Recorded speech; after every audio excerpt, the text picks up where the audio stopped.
I'm out in public and I see a 55-year-old white man or a 25-year-old black kid, the black kid knows who I am.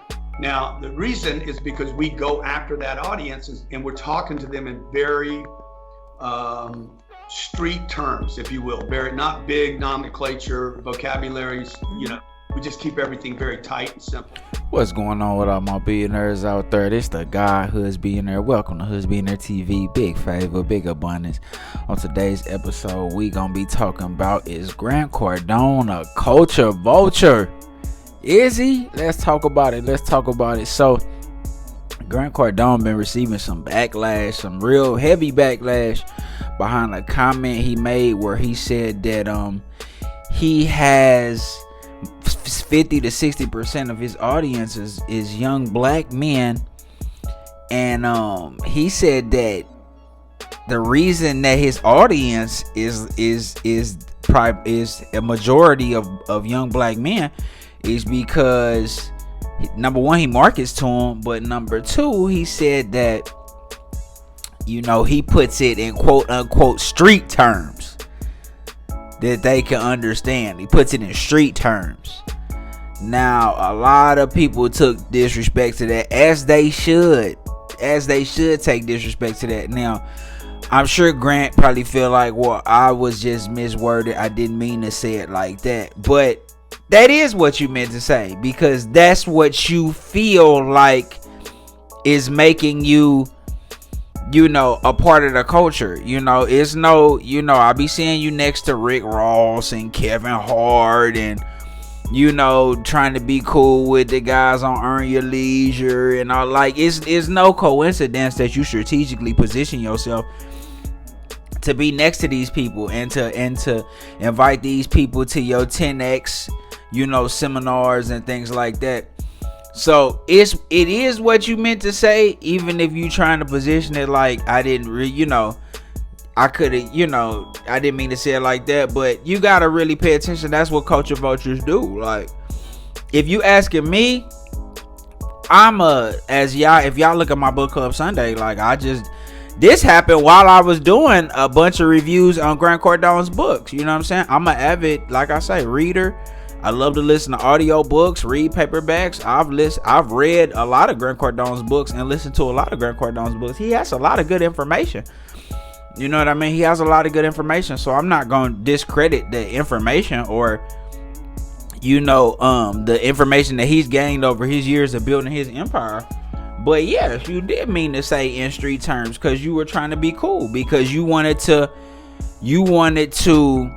put out a term or a word that you feel like would help you adopt to that culture even more. Instead of saying, I've identified a really big audience of young black African Americans that want to be financially free. A thriving young black culture of African Americans that want to really, empower themselves financially. So I market to those people. You know what I'm saying? Those are the people that I market to. Instead you said, I simplify it and put it in street terms. You feel what I'm saying? That's why they like me. Like, no, that's not really what it is. You know what I'm saying? And like, I don't think Robert Kiyosaki, I think a lot of young black people like Robert Kiyosaki. I think a lot of young black people read Napoleon Hill. I think a lot of young black people read a lot of authors.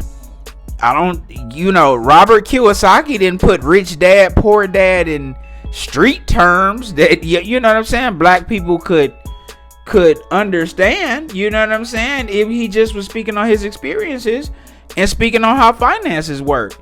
And I've heard, if you probably asked an average young black man under 40, between, let's say, Rich Dad, Poor Dad, or the 10x rule, or the Rich Dad, Poor Dad, or Sell or Be Sold, they gonna know Rich Dad, Poor Dad more.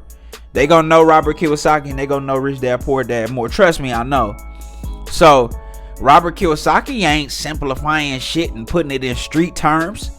You feel what I'm saying? He just breaking down finances because there is a young African American base of young black men and women that want to learn finances, learn business, learn negotiation, learn taxes, learn all of the things that they want to learn, passive income, real estate. They want to learn these things and apply them so they can be financially free.